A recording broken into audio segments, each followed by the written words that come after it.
You're listening to Arsenal Pass, a flesh and blood podcast for players by players.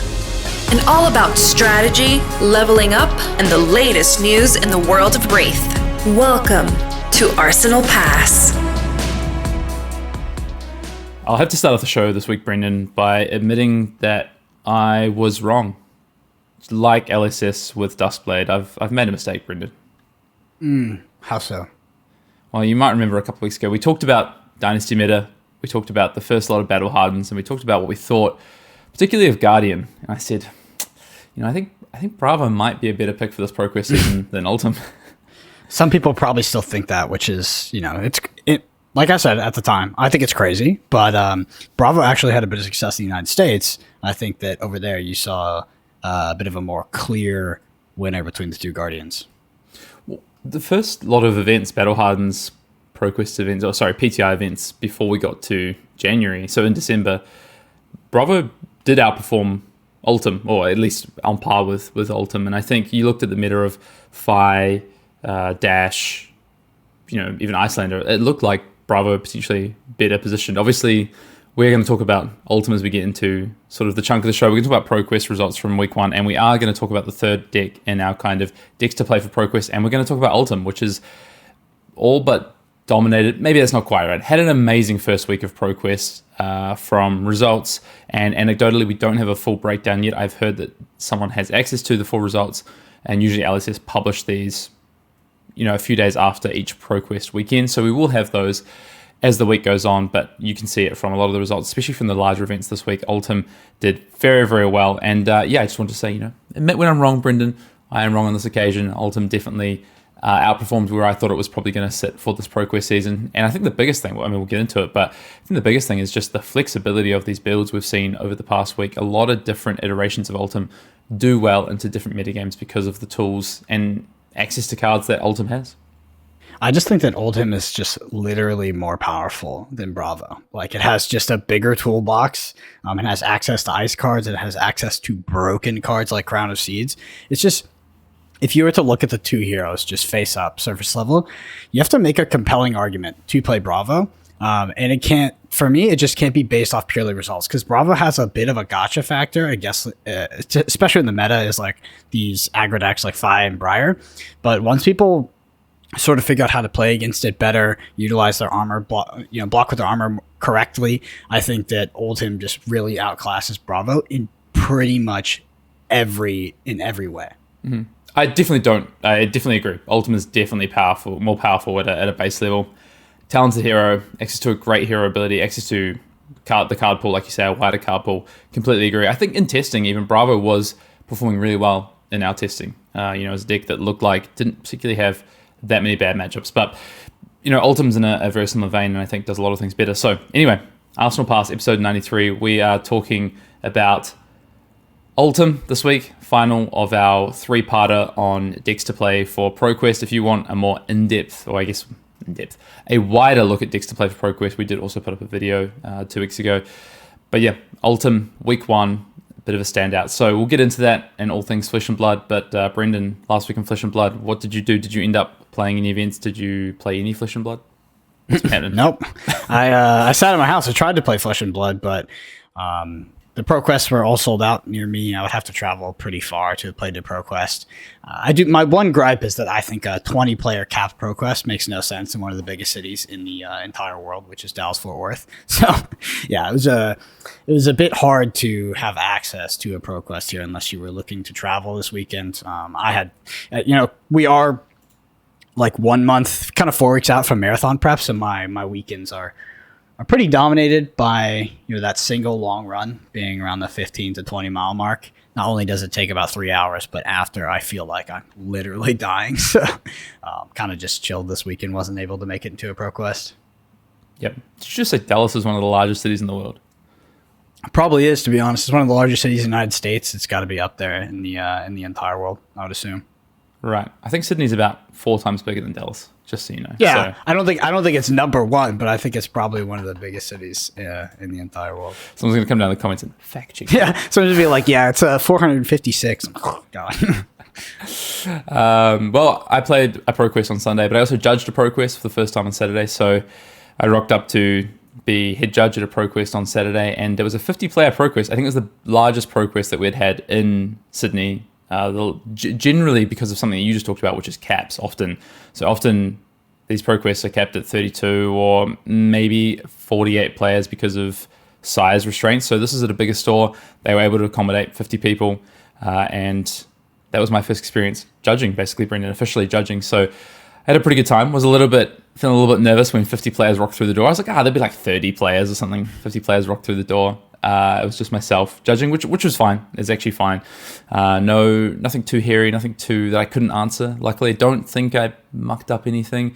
Had a really good event. Went on time. Everything went well. So a first successful judging experience, I think, and I had a good time. It's definitely, you know what? Shout out to all the judges out there judging this ProQuest season. It is not easy. I hope players understand, like, being on the other side of it. And I felt like I was on my feet all day. It was hot. I was running around. And, sometimes you get hard questions, and sometimes players don't agree or feel a bit aggrieved by something that happens during a game or a discrepancy. And it's not the easiest thing. So just want to shout out the judges out there. Respect your your judges in your community and the hard work they're doing, because these ProQuest events wouldn't happen without them. So I'm glad I got the opportunity to do that from that side. And then Sunday played a ProQuest, didn't do too well. I went 3-2.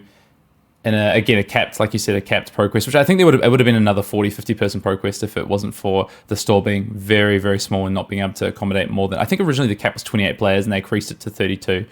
That was pushing it. The store was definitely too small for that amount of players, even. It was very cramped in there. Played Briar, went 3-2. I lost to a Pummel Icelander deck. Didn't Nick Butcher also lose to a Pummel Icelander deck? We lost to the same player, yeah. Me and Nick lost to the same player, Nick Butcher. He ended up winning, I think. He won the Saturday event, the 50-person on Oldhim.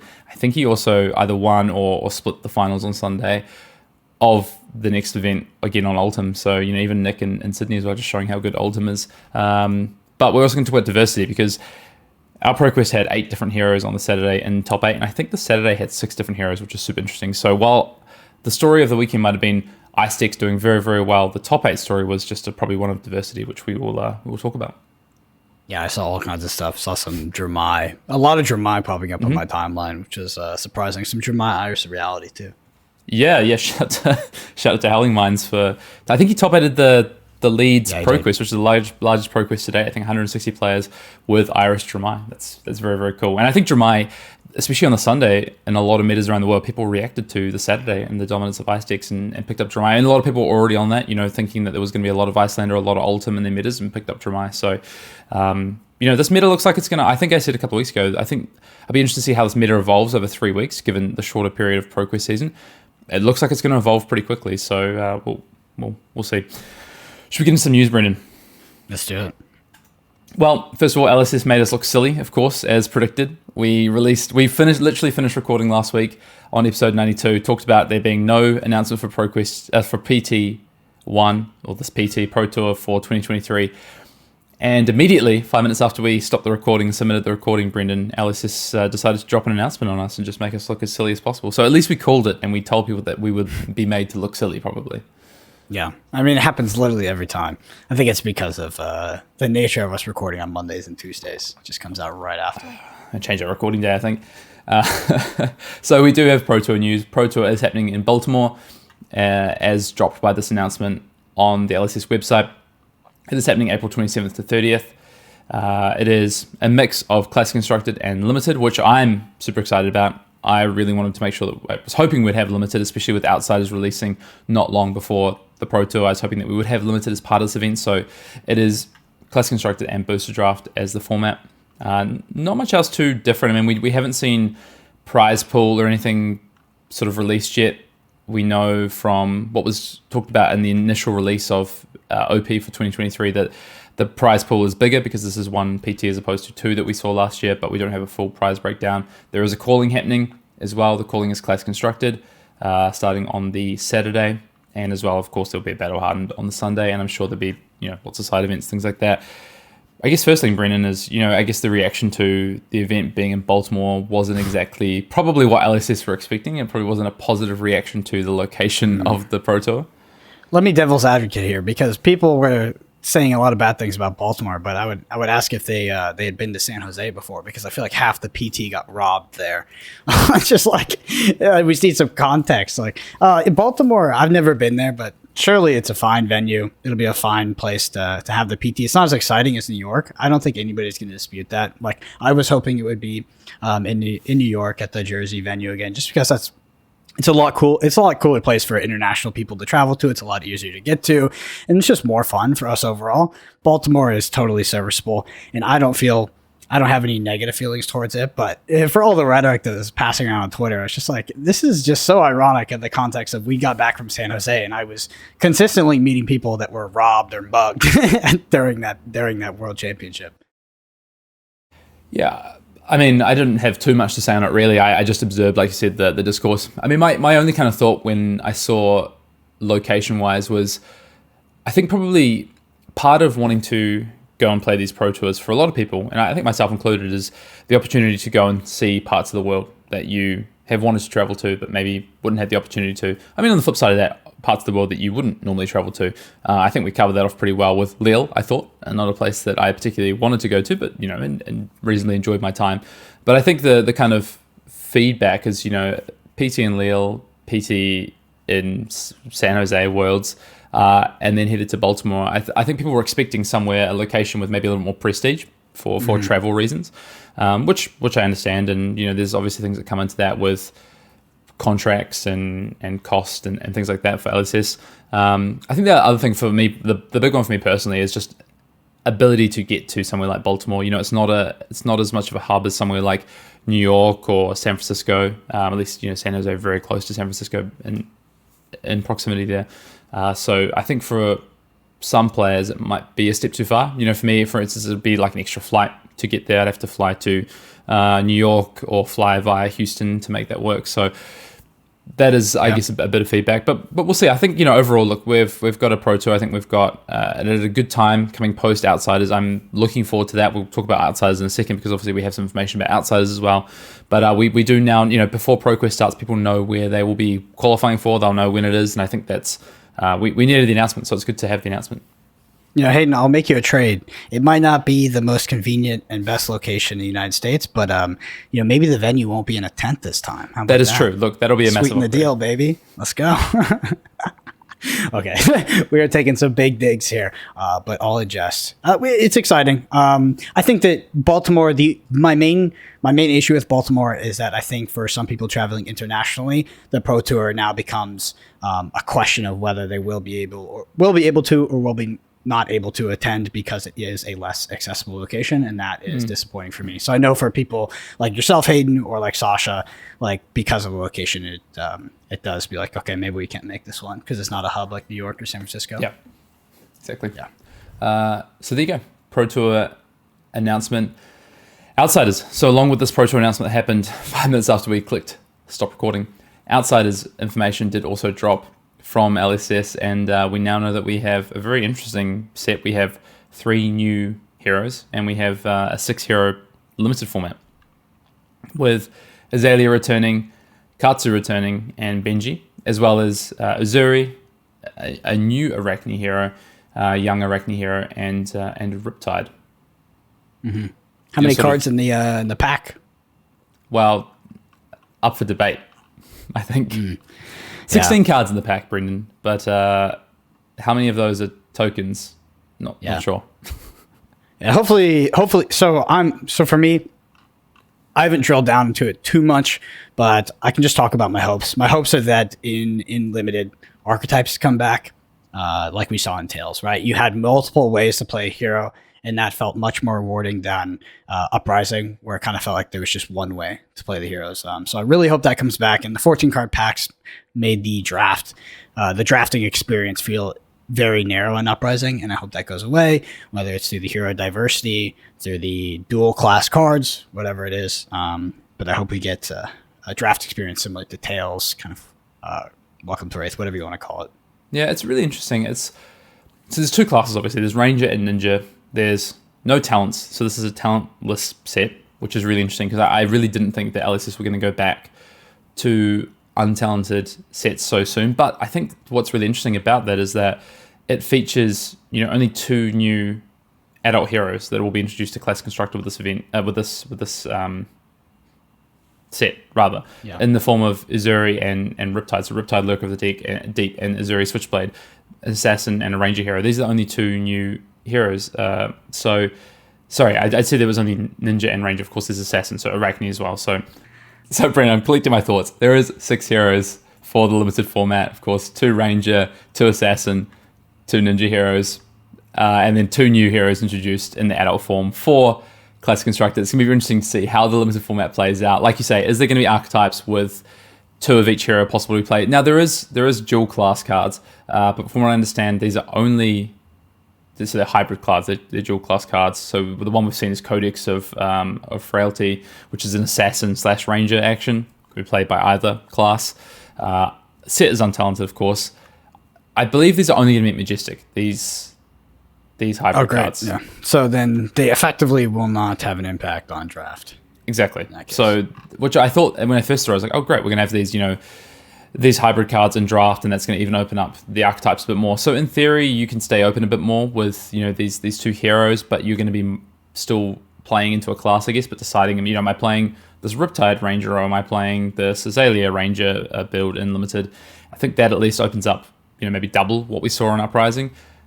But I agree, like the 14 card pack, is it 14 versus 15? Obviously, it's a 16 card pack, but one of those will guaranteed be a token. But are we looking like Uprising, it's going to be 2 cards being a token and only 14 playable cards? Gives me a little bit of pause and concern, but we'll see. We'll see what happens. Maybe they do another thing with tokens again, like we saw with Phoenix Flames and Heliod's Mitre.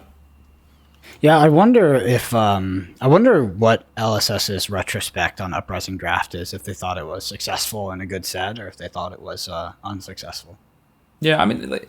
it was successful. It played a lot to a degree. I guess the question is whether they think they need to refine, or they feel happy with the formula that was used in Uprising. That's what I really want to know. Yeah. I guess we're kind of saying the same thing in different words, but yeah. The more I think about that. I actually agree with you. Never. This is how we agree. We just repeat each other. So Uprising coming. The next exciting thing as well that was announced by LSS this week was Fab headed to Japan, Flesh and Blood Japan sort of timeline, which culminates in the end of this year with large OP events in Japan, ProQuest season happening at the end of the year, as well as the Nationals. So Flesh and Blood coming to Japan, obviously they're looking at localization for Japanese language cards as well, which is really, really cool. So look, I hope we get to go and play a Calling or even a Pro Tour at some point soon in Japan, Brendan. I'm there. I hope so too. Just tell me what I got to say. Tell me what topics I don't need to talk about, whatever, and I'll sell myself to go to Japan. You tell me what needs to be done. I've been saying it since we started Arsenal Pass, and I want to go to Japan for a Fab event. Very cool country. We also have a gameplay video up, Brendan, that went up last week. You can go check that out. Went after the poll went up last week. The Goliath Gauntlet is happening. That is kicking off this weekend, I believe, with 983 Media. I am playing in that again. Looking forward to my match. It was a very good match. I've already played my Ramon match. I'm looking forward to it being on camera. I will say, if you saw Goliath Gauntlet Season 1 and you saw my Ramon match, this one is more enjoyable if you... well, it depends who you're rooting for, I guess. If you dislike me a lot and you want to see me get absolutely destroyed, go and look at Goliath Gauntlet Season 1. This match is somewhat closer, which is nice. I was going to say, very debatable on the more enjoyable comment. It's true. I want to shout out to all of the Arsenal Pass patrons, and if you do want to become a Patreon this month, if you join our $4 tier, which is our base tier, you get access to all of our content on Patreon this month, including the deck techs that are going up. There is a deck guide going up soon because Brendan's just done a deck tech with Brody Spurlock on Briar. That guide will be going up this week with the video, if not already up by the time this pod drops, as well as the other videos we've done this month, including Dash and whatnot. Brendan, I think that's the news. We got there. If you're listening to this, there was a lot of edits in that news because I can't talk properly, apparently. Commander Cookout this week, Brendan. No Commander Cookout this week, actually, but if you do want to get your questions in, submit them to arsenalpassfab@gmail.com. Drop them in the comments below on YouTube. You can DM us on Twitter. You can, write us an email, a snail mail at Legend Story Studios. Auckland, New Zealand. No, I don't know. You can submit your questions. And you to better us. freaking subscribe to the YouTube channel. Oh, there you go. While you're down there.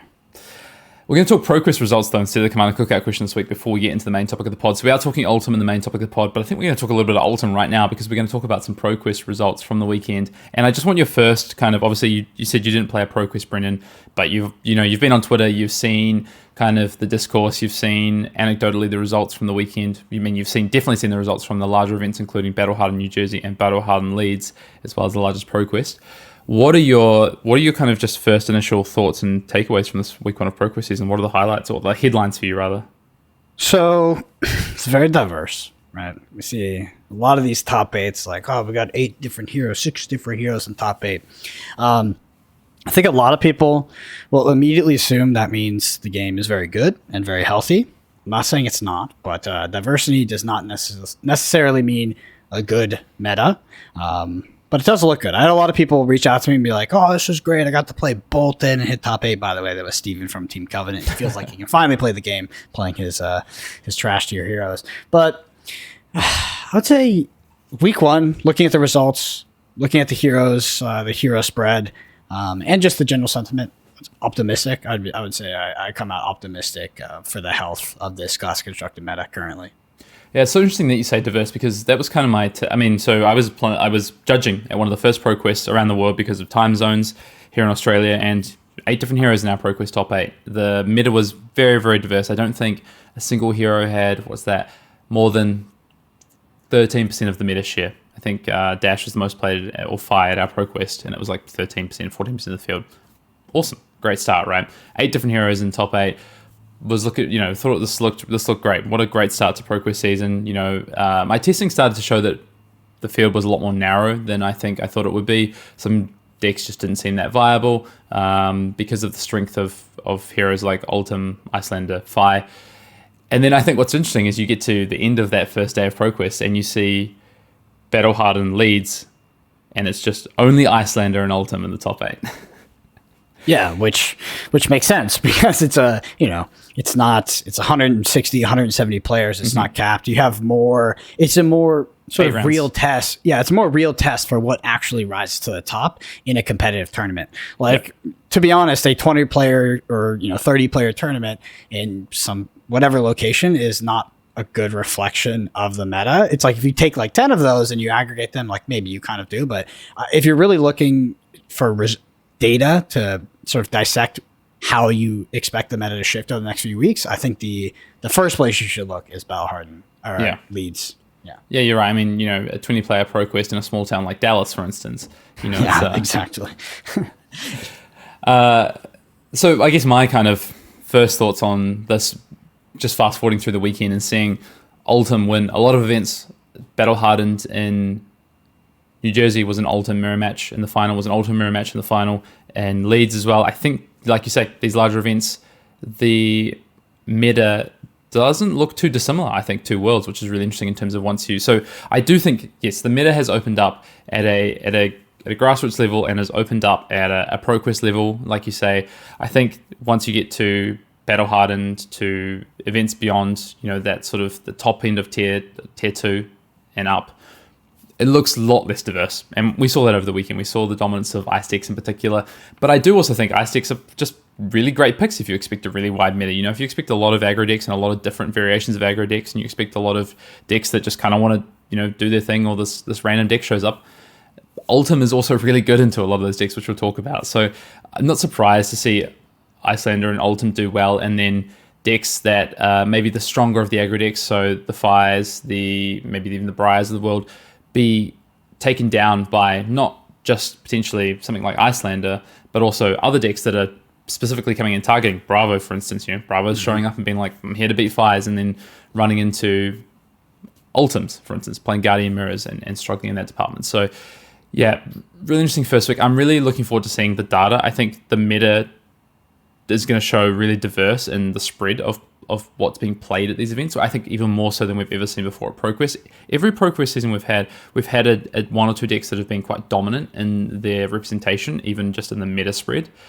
Think Chain, think Prism in Season 2. But I don't think we're going to see that to this degree, which is really interesting. So I disagree. I think that the meta will converge rapidly as soon as the first data article comes out, and people can sort of net deck what's winning. I think that the meta will converge drastically. Like, I don't think we'll see these eight different heroes and top eights anymore. I think that most people that are on these sort of tier 2 decks and picks that are seeing mild success will might switch over to like a tier 1 Oldhim or something like that, whatever's performing the best. We're looking at week 1. I think that this class constructed meta is, you have the most ability to play whatever you want, but there still are some decks that are a cut above the rest. And coming off of Worlds, I think that, with Dynasty coming out, like, this was the weekend that people were just going to pick up the deck they want to play, try out some new cards, et cetera, et cetera. And as soon as LSS releases the data, which they should on week 1 soon, I think that we're going to see that convergence to that 2 or 3 quote unquote top decks. Yeah, I mean, I'm not saying that we're not going to see some convergence, but you got to remember there's only 3 weeks of ProQuest, and what Dynasty has brought is tools for other. I just don't think it's going to be to the same degree we've seen for ProQuest Season 1 and ProQuest Season 2, this convergence on top decks, because you look at ProQuest Season 1, by the time we got to week 3, and the amount of chain being played and the amount of chain winning, I think chain was like 50% of the ProQuest wins in week 3, like, or even more. Like, we're not. I just don't think we're gonna. Yeah, I mean, I don't think we're going to see it. I would put money on the fact that we're not going to see that same convergence on heroes. I think the top 8s are still going to look more diverse than they did in ProQuest Season 1, ProQuest Season 2, because at a ProQuest level, I think we've seen wins, like over the past weekend, and again, anecdotally, but they are wins, is Briar's winning, Kano's winning, people winning with Oldhim, with Bravo. Like, people are winning with not just the decks that Oldhim and Icelander. And yes, I agree there will be some convergence, but I don't think it's going to be to the level we've seen in previous ProQuest seasons. Yeah, we also don't have just that one broken deck, which we've had pretty much every other season, Correct. right? We had Chain, and then we had Starvo, I believe, was the other ProQuest season, where those decks were just like Pretty sure it's Prism. disgusting. It was Prism, I think. Was it Prism? Maybe Starvo was the Road to National season, but there definitely was a season where Starvo was just like disgusting. I'm pretty sure it was ProQuest, actually. Yeah, you're right. Yeah, maybe the Prism was Road to National season. Yeah, you might be right. Yeah, I think you are. I can't remember. Yeah, I think you're right. It was, those 3 decks in succession. I mean, Viserai was also very good in that ProQuest season as well. Mm-hmm. ProQuest season 2, because Scalata was still around at that point for a little bit. Yeah, it'd be interesting to see. Like you say, data's going to be released. We'll see. There will definitely be some convergence. To what degree that will be also very interesting to see. I mean, what is your kind of thoughts on Ice decks, and like, is Ice too good? I don't know. I just think that if you were going to approach a somewhat unknown and open meta, and we've been saying this on the pod for the past couple of weeks, I think that value decks are the way to go, and that's what Oldhim and Icelander are. They're decks that are just, they're good in a vacuum, right? They're not trying to just pull off some sort of combo. They don't have some ultra specific linear strategy. They can adapt. Their game plans are somewhat dynamic, and generally their cards are just, they're getting higher value than their opponents turn to turn. So I think that those are extremely safe picks in a diverse and somewhat unknown meta. Yeah, they really prey on the fact that currently in this meta, there's no setup decks have really been muted, I would say, in terms of what we've seen from previous formats. There's no Sonata, Scalata, Viserai deck. Maybe you've got Kano, but it's not a particularly favorable meta for Kano if there's a bunch of Icelander and Dash running around. And there's not a lot of, I guess, other setup decks. Like maybe heroes like Rhinar could thrive in this format, but there's still going to be a lot of fire around. There's still going to be a reasonable amount of aggro decks played. So I'm really interested to see. So ProQuest is going to be interesting, but I'm also curious to see what happens at the next Battle Hardened that we have, the next sort of high level event that goes beyond ProQuest. What's the reaction to an Ice meta? How do people respond to that? Because right now I'm not quite sure what it looks like, so we'll have to wait and see.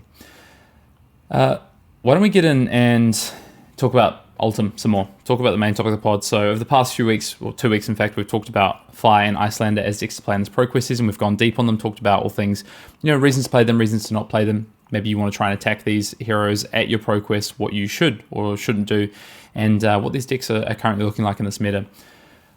Let's talk about Oldhim, because Oldhim is one of the decks that's sort of evolving, I think, a lot, and is obviously seeing a lot of success. So what happened to Oldhim and why is it dominated in week one? Let's talk about what just makes it so good. What's first of all, what's the change from the World Championship, Brendan? Like, was no Oldhim in top 8 to all of a sudden Dynasty comes out, no new cards in theory for Oldhim, but we see a pretty dominant performance in week one for Oldhim. What makes Oldhim so good right now post the World Championships? Well, there was Oldhim in top 8 in Worlds, I believe, and I don't think not much changed. Right? Yeah, I'm pretty sure, right? Because it was the first game I cast was actually an Oldhim. Wasn't it Vietfam was on Oldhim? He's an Icelander. On Icelander, so it was. Maybe it's the person he was playing against. But I'm pretty sure there was Oldhim in the top 8. But I think that Oldhim is just this kind of the same deck. And it's really powerful. Like the biggest question for me when it comes to Oldhim is like, can you win the Icelander matchup? Because it's sort of been flip-floppy between, the Icelanders think it's ultra favored and some Oldhims think it's ultra favored.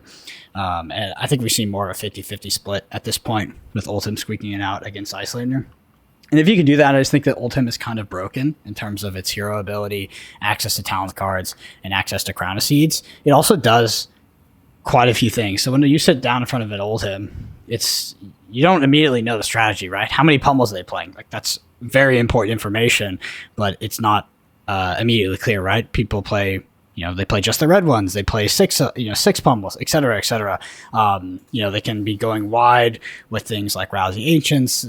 There's just so many strategies that Oldhim can play, and I think that Oldhim is a deck that can also adapt to its opponent's strategy and play, more defensive, can play more aggressive, and you find this. It becomes really apparent in the Icelander matchup where Oldhim can turtle up on you if they figure out that you've run out of your combo pieces, or that you won't be able to combo them at some point.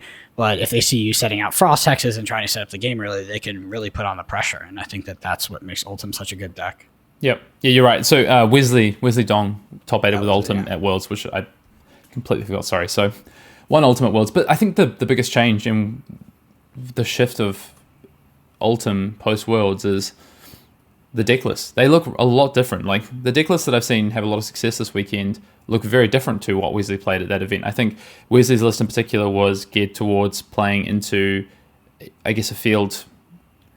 He had a lot of go wide elements, right? So he played cards like Outmuscle, Zealous Belting. I think he was looking at matchups. He played Chokeslam, and I think Crush the Week as well. I think he played all of those. I think he was really looking towards what was a fire meta and a potential mirror meta to a degree. And I think what we're seeing now is we're seeing Ultims play cards like Hypothermia. They're playing a lot of the 6 for 10, so Thunderquakes and Glacial Footsteps Red. And they're trying to, people are calling this like ice aggro Ultim almost. This deck is just like super proactive that we're seeing a lot of this weekend. We did also see a lot of defensive builds. I know in the US a couple of ProQuests were picked up, and even in the Battle Hardened top 8s there were these more defensive lists, which were, I think thinking about the mirror, expecting Ultim to show up as well. So I think that is kind of the shift. And I just think people have just sat down and focused on the Icelander matchup more. I think they've just understood how to play into Icelander more.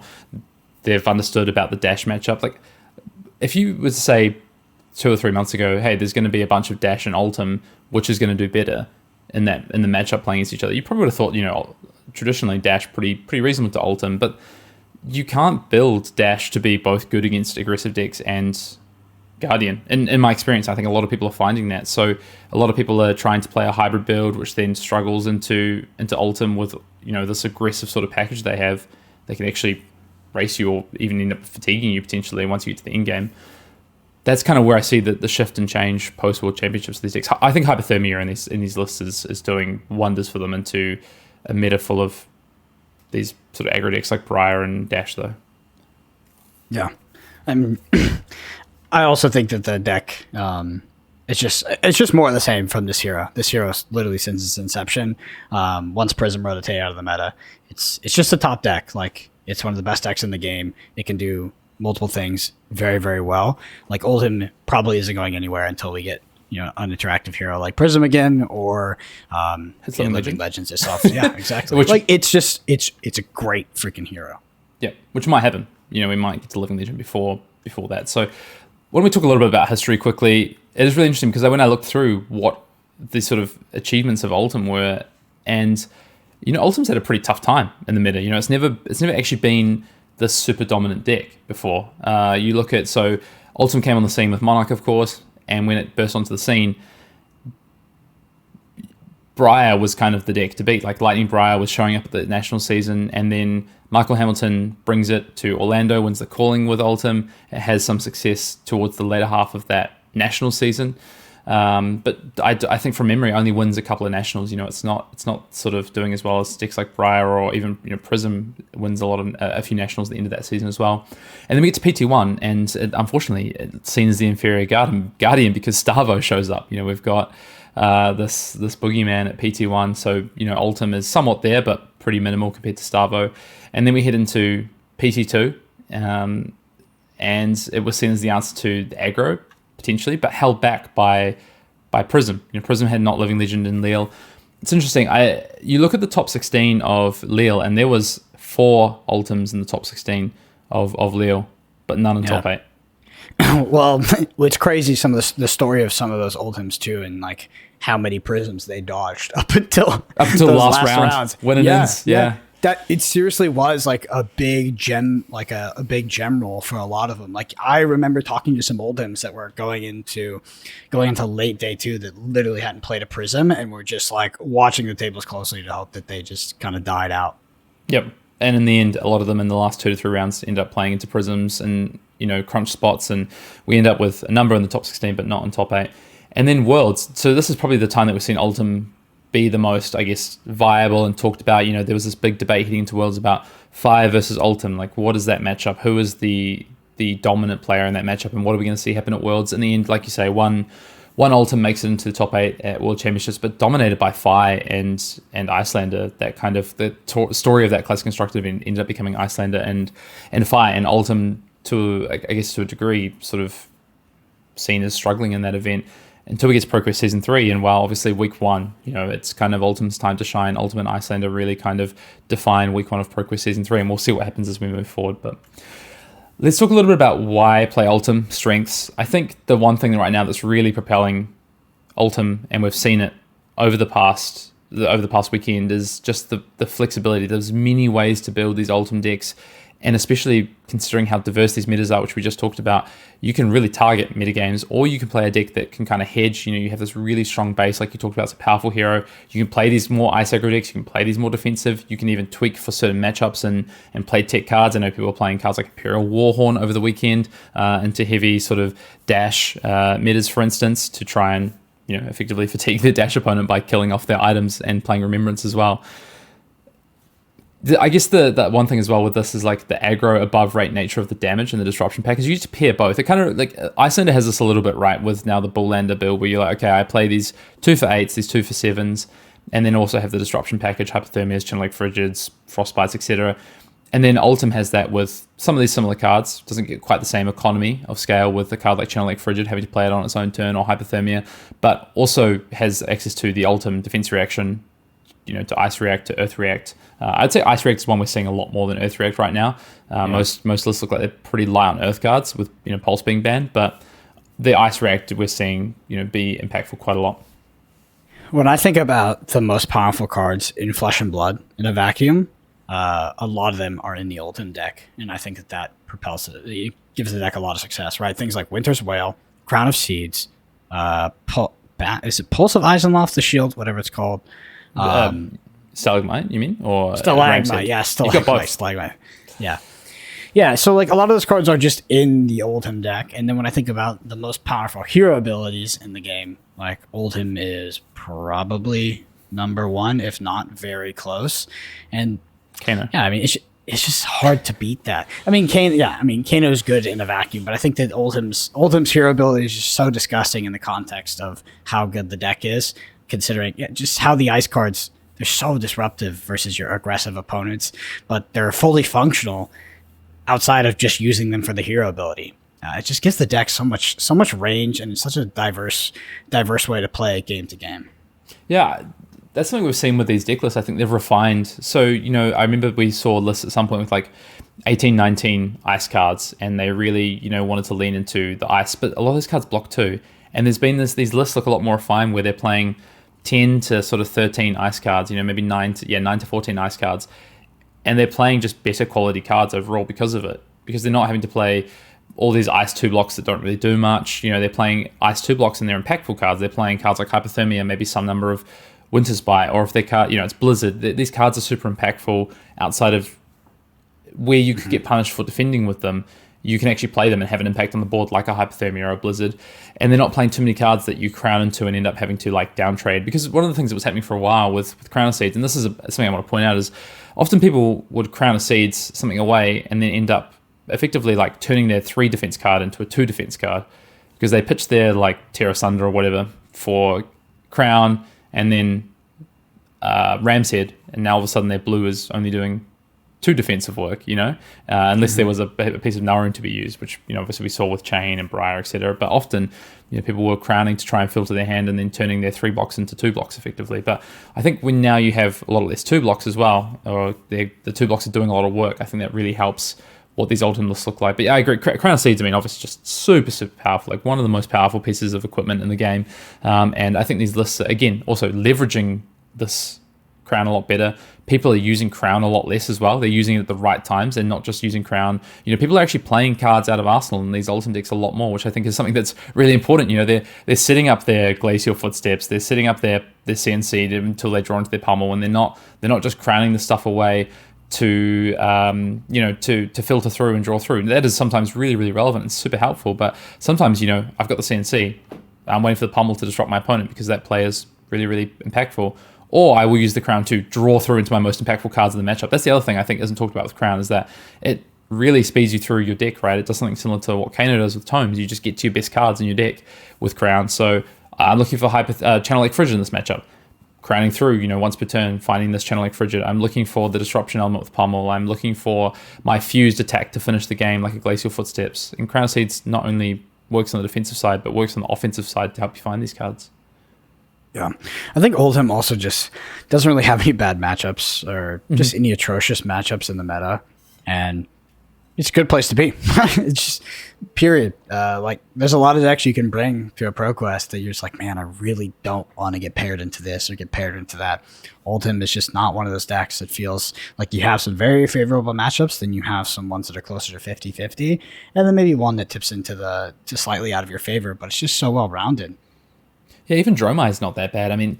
The onus is on the Dromai to play that match really well and, have the game plan sorted. And, while it might be unfavored for Oldhim, it's not Prism, right? It's definitely not Prism, which is really important. So I agree. Good matchup spread. And you can also tweak and tune for your meta as well. If you are expecting a lot more aggro decks, you can go to some of maybe you're expecting a lot of fire. You can go to these cards like Crush the Weak, for instance, if you need to. You can, expecting a lot of dash, you can go to Warhorn plus Remembrance, for example. I guess on that, though, the other thing, we usually talk about what matchups you're looking to play into. What are your favorable matchups?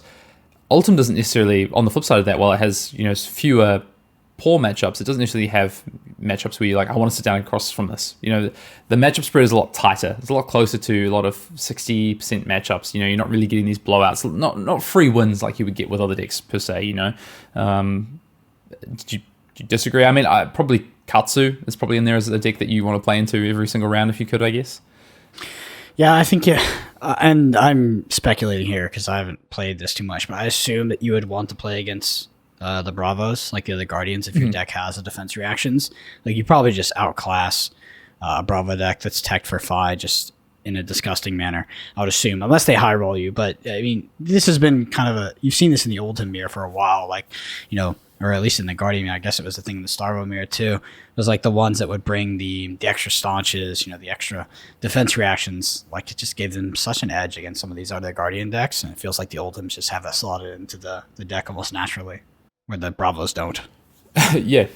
You just have access to these attacks like Glacial Footsteps. You just have, beyond rate attacks that work well off your blues. Your Winter's Wail is still a pretty relevant weapon.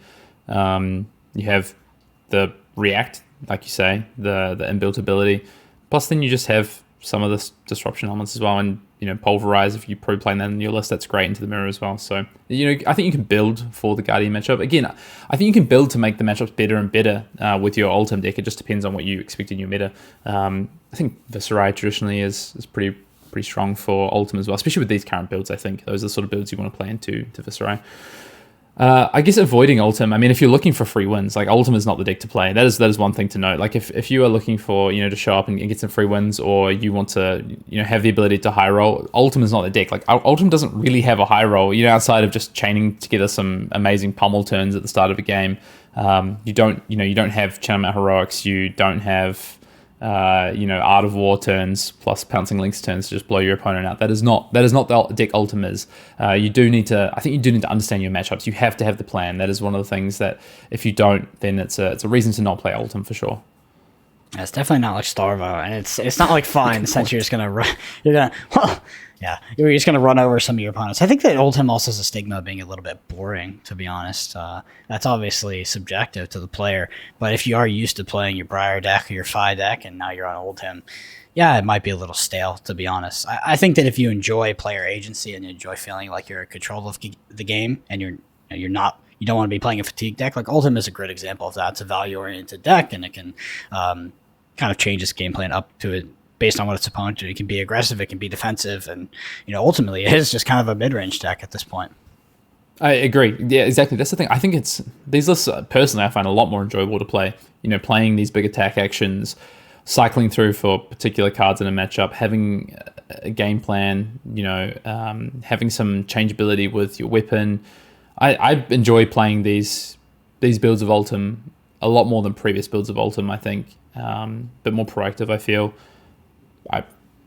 I really like it, to be honest. I think it's not only are these builds really good, but I do think they're enjoyable. But I do think you have to understand your matchups and have your game plans, because also heading into week 2, people are going to be testing into Oldhim. They're going to come with plans to counter, especially these more popular builds, these ice sort of proactive ice builds, if you want to call them. I think the mirror is also tough, right? Yeah, for sure. Technical. Yeah. You've got to understand. That's definitely a downside. Like that's a big downside. Like if you're expecting like a meta convergence onto Oldhim and you're looking to pick up the deck to capitalize on it, maybe being the quote unquote best deck, but you just get absolutely mollywopped in all the mirrors, like that's a huge downside. So yeah, technical mirror, just kind of like the Icelander downside. Like if you're expecting to be playing all Oldhim mirrors, it's like maybe it's not the deck for you, to be honest, or you're just going to have to get a lot of practice in because the skill ceiling is very high. I do think it's less punishing than Icelander. You do have a bit more... you can make a few more mistakes, I guess, or your lines of play don't compound as much as they can with Icelander. You put the wrong card in your arsenal Icelander, that can be sort of game over for you. It's not the same with Oldhim. But yeah, the matchups you're probably going to expect to play for the next 2 weeks in ProQuests are not easy matchups. It's Oldhim mirrors, it's Icelander, it's Dromai. People are going to respond with Dromai over the next couple of weeks. Those matchups are tough. You need to understand the game plans in those. So I do think that is a bit of a downside to Oldhim. If you understand those and you have the time to go and practice them, or you just understand them already, then Oldhim is still going to remain a fantastic pick, I think, for the next 2 weeks.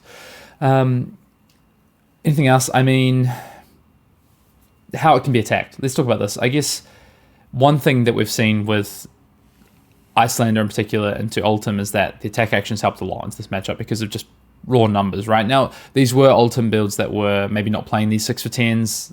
Now Oldhim is doing that thing as well, where it's playing above rate a little bit to a degree by playing 3 card 10 attacks as opposed to maybe 3 card 8 or 9 attacks. Now we're seeing Endless Winters make it into the deck, which you can play off Tunic for 2 card 8s as well. So I do think if you want to attack Oldhim, one of the ways that we've seen in the past is play more efficient numbers. You can and have bigger turns. You could see something like this with Briar in particular. Channel Heroic turns are the scariest turns by far and away for Oldhim. It's the turns that are so crucial to the Briar versus Oldhim matchup. I think the matchup is really, really interesting. And as well, the other thing is just damage over and above what they can potentially block out or present back. So, decks with Rosetta Thorn, particularly Briar, for instance, are good for that. But there's other decks out there as well. I think into these more proactive builds, they don't care about being put on the back foot as much, I guess, in terms of, or not being able to defend rather as much. Previously we saw Rhinar be a really good pick into Oldhim because you took away their agency to come back and use their hand efficiently. So previously they might have played a lot of defense reactions and wanted to be able to use their hand efficiently, maybe come in with weapon and block with 4 cards, and you would allow them to not do that. Now we're seeing these decks go block with 1 card, come in with an attack for 10. So I do think players need to pivot a little bit to look at just how you can just outvalue that. And I think some of these aggro decks that can go bigger are ways to potentially go to do that. Yeah, I don't know the answer to this, but I wonder if the Icelander decks added more combo cards, if they would have a better matchup against these newer Oldhim lists, if they were built a bit more defensive. If you could have a package in the Icelander deck that would prevent the Oldhim from going over the top, right, and just killing you outright, and you could play a more methodical game plan that also has things like freezing points, maybe the Weather Fanes back in there, just more combo oriented and have close to inevitability against the Oldhim deck. It's just a question of if they can kill survive. You through. Yeah, Kill you survive. The Yeah. additional, like if you added additional D-reacts and additional disruption, would that be enough to just have like a full combo sideboard? Just devoting more cards in the deck to having this combo game. Well, Oldhim is doing the thing that we talked about last week with Icelander. What's the way to beat Icelander? Go tall. That is what Guardian can do and do really well. And we're seeing more of these red big attacks being played because they do it really well. And it's not something that Icelander can, it nullifies Icelander's response with, so Zealous Belting, Outmuscle. These cards are not good into Icelander. That's how you turn on Icelander's Disruption. But just playing your first attack, the first card for your turn that gives no priority window to Icelander with this 10 damage attack is really, really strong. So what's the inverse of that? Well, Immovable is a card that becomes a lot higher in value as well. Now you have your own 2 for 8 on the defensive side to combat this. So I do think if people are looking at ways to defend against these bigger attacks, now a card like Unmovable becomes a lot more valuable than it was prior to this ProQuest season, for instance, with different Oldhim builds, with less Oldhim in the meta. I think that is a card that is rising in value. Mm-hmm. Definitely. Permanents, that's the last thing, if you are looking at ways to attack. Traditionally, permanents have been really good. Now, is this going to be enough? I'm not sure. I think defensive dash builds are still going to have a good time into Oldhim. Decks that can survive through this sort of onslaught of what Oldhim is throwing at you with these big attacks and being able to amass these items. If you're trying to play the hybrid build, it just at the moment doesn't look like there's enough about it, because you have all these cards for your aggro build that you have to then play some or side out, and you just don't have enough defense reactions, plus you just can't get yourself enough time to set up these items, or by the time you set up these items, you just don't have enough cards left in deck because you've been trading inefficiently. You've been blocking with 3 cards on their attack for 9. You've lost 3 cards for their 1 attack, and then by the time you get through to your second, third cycle, you just have no cards left in deck. So I do think, if you can't fit in some number of unmovables and stuff like this into your dash deck, plus whatever else, I think you're gonna struggle. Yeah, so if the meta was 90% Oldhim, I'd probably play a defensive dash deck, right? Dash control. Full control, yeah. Yeah, I would play full control because it totally dunks on Oldhim. But you just can't play that deck into a meta that has aggro decks running around, or has like even other mid-range decks, like you would struggle. Like there was so I remember back when Battle Hardened Dallas, this last Battle Hardened Dallas, like Oldhim was performing really well, and I remember Tebow had brought a super defensive dash deck. There's some other players on the list, but their name escapes me at this point. And they were just destroying these Oldhims. I remember Michael Fang was just complaining about it to me because he was like, "How can they justify bringing this?" Because it was auto losing to 5 basically. Yeah. At that point. So yeah, I mean, if Oldhim does rise as the best deck and it becomes very convincing and most of the meta is on it, I think you can consider that defensive dash deck. But outside of that, the deck is just, it's too weak to the other things that might be floating around at your tournament. Yeah, and I think the reason Dash has not done well this weekend, because it hasn't, you can look at the data's going to back this up, I'm more certain of it, you can just see it from the results already, but the reason Dash hasn't done as well is because I think people are stuck in this middle ground. They're trying to do both, and unfortunately, I just don't think Dash right now can do both. I don't think you can have a package that gives you enough game into Oldhim and also does the thing you want to be able to do into the Fires, the Briars, the Mirror Matches. So I do think people just have to make a decision. Dromai is the other one, right? Dromai is the other deck that is a potential way to attack Oldhim. I do think, though, you need the reps on Dromai. Like, again, these decks are quite high skill cap. So if you want to pick Dromai as a counter to Oldhim, you have to test, you have to understand and play that matchup. Otherwise, the Oldhim's guarantee have been doing it on the other side, learning that matchup, and it's not an easy one to play. Yeah. What do you think about, I guess, Oldhim decks in this meta? So we talked about a few different iterations. These ice aggro decks, these proactive ice decks, these control Oldhim decks. We saw both over the past weekend, depending on what people metas look like. Both had success. Do you think there's a particular way forward in this, or do you think it's just going to be meta dependent? Oldhim's flexibility at the end of the day is a strength of the hero, right? Yeah, so for me, if I was going to approach week 2 of ProQuest, as a player that was looking towards Icelander, I would look for ways to tech my Icelander deck.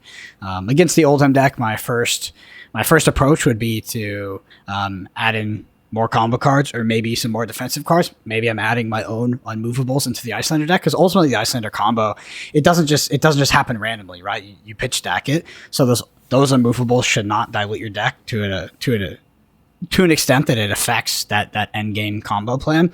So I'd look to add things like the movables, add more defense reactions. I would potentially add freezing points if I thought I needed more reach on the actual combo damage output I was getting, right? If I thought that I wasn't going to get enough poke damage out through the early and mid game, and I needed my combo to potentially OTK them, I would add those cards in. And yeah, that would be how I would approach it from the point of view of an Icelander player. I would give up equity in the aggro matchups, maybe the dash matchup, which was probably one of the worst matchups for the Icelander deck, in order to tech more towards the Oldhim. Cool.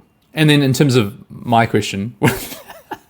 Oh, sorry. I thought that was your question. No, but that's great. That's super. I think it's super insightful as how would you look at responding to it? I talked more broadly about options, and you've just given, a really good way that you would tech a particular deck. In terms of Oldhim and what Oldhim should look like in this meta, what do you think of the difference between these more proactive decks and these defensive decks? Do you think one is better than the other? Do you think it's going to be meta dependent? Do you think it's going to be because of the evolving meta you should pick one or the other? Or is it just Oldhim is flexible, do what's best for your meta?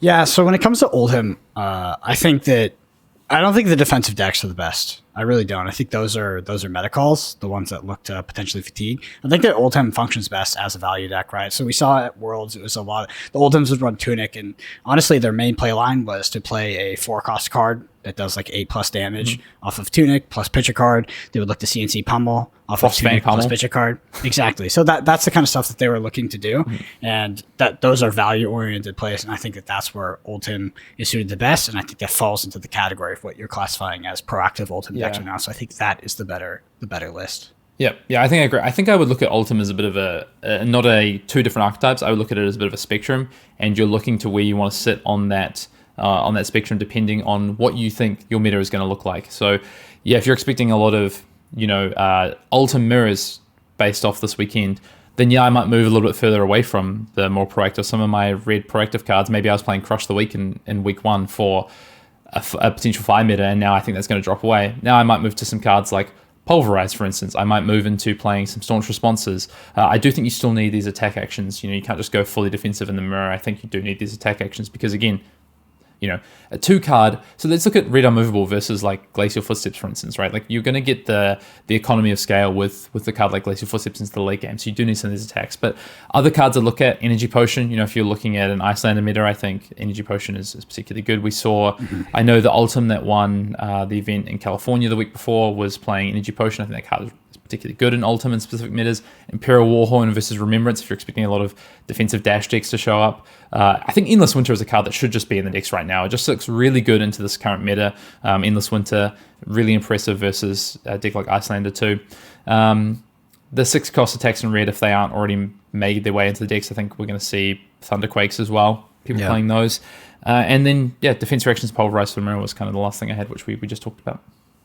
And I agree with you. What about, I guess, any tips for playing Oldhim? Some of these we already covered. Learn your matchups, build for your meta. Don't waste sideboard slots. I think that's one of the things is Oldhim with the 80 cards can be really, really tight. And if you are ticking for your meta, you're not just going to have spaces to play cards that you might think, well, I just want this card. I think you have to justify each of your 80 slots right now in Oldhim because there's so many options to be played right now. I think I'm just thinking about some cards people have played previously. It's having extra blues to swap out for matchups might be a bit of a luxury right now, I think. So cards like Terra Sunder might start to go away because they're not particularly great with Winter's Whale, and maybe you're not playing Sledge. I think people have moved away from Sledge, so you have to start to just really justify exactly what your blues are, what your cards are on your deck. Yeah, I would tech my Oldhim deck for the mirror. And when I say tech, I think that the the Oldhim list only needs like, at least in the past, right? I haven't played this exact version, but in the past, if an Oldhim brought 3 more defense reactions than the other Oldhim, or this was actually the case in Starvo too, had the extra staunch responses, like it was quite favored to the player that had that. So I would happily give up 3 sideboard slots. Maybe it would be those Crush the Weeks in order to get more equity in the mirror. Doesn't take much, I think, to be honest. You can really do a lot. It really does little. not.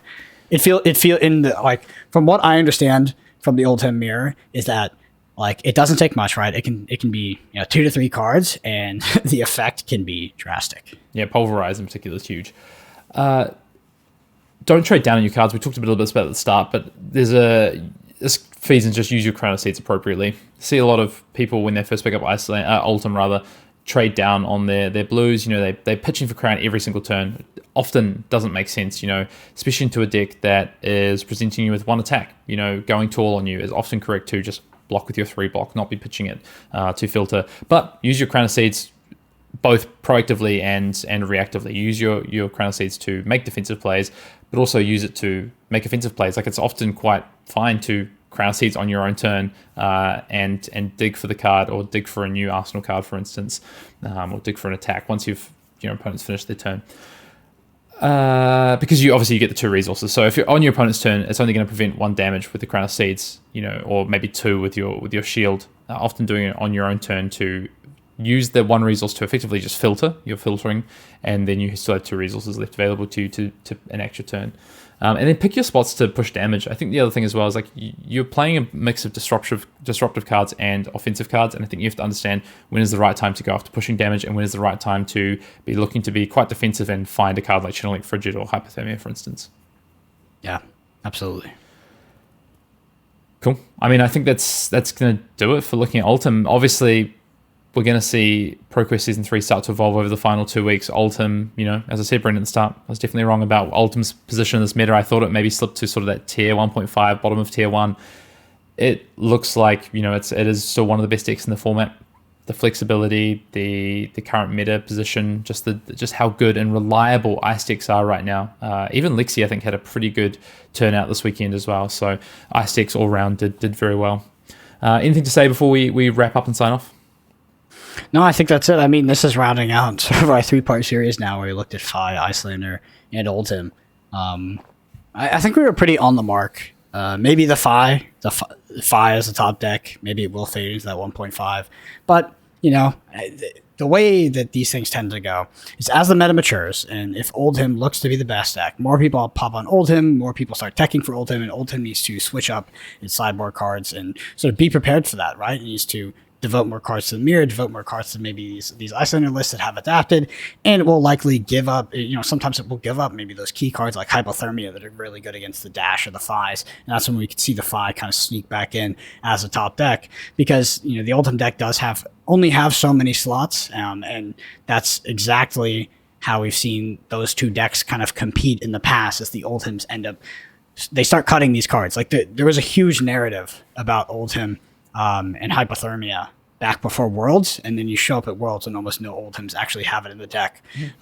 So you could see the same thing happen during the ProQuest season, in my opinion. Yeah, and it's down to meta. Hypothermia might be incorrect in your meta. No Briar in your meta. Very little proactive Dash. Probably don't need Hypothermia in your deck, right? So again, it's going to be meta calls for people. That card in particular is a little bit less risky, I think, because it's an ice blue. It's not like a red card that's taking up a really important red slot in your deck. But yeah, massively agree. We'll see what happens. I'm glad we covered Fire, because I do still think it's one of the best decks to pick up for this ProQuest season. I think it's, if you're newer to the game and you want to pick up a competitive deck and head into the season, I still think Fire is one of the best decks you can pick up. So I'm glad we did cover Fire, Icelander, and Oldhim. That's it. That's going to do it for episode 93 of Arsenal Pass.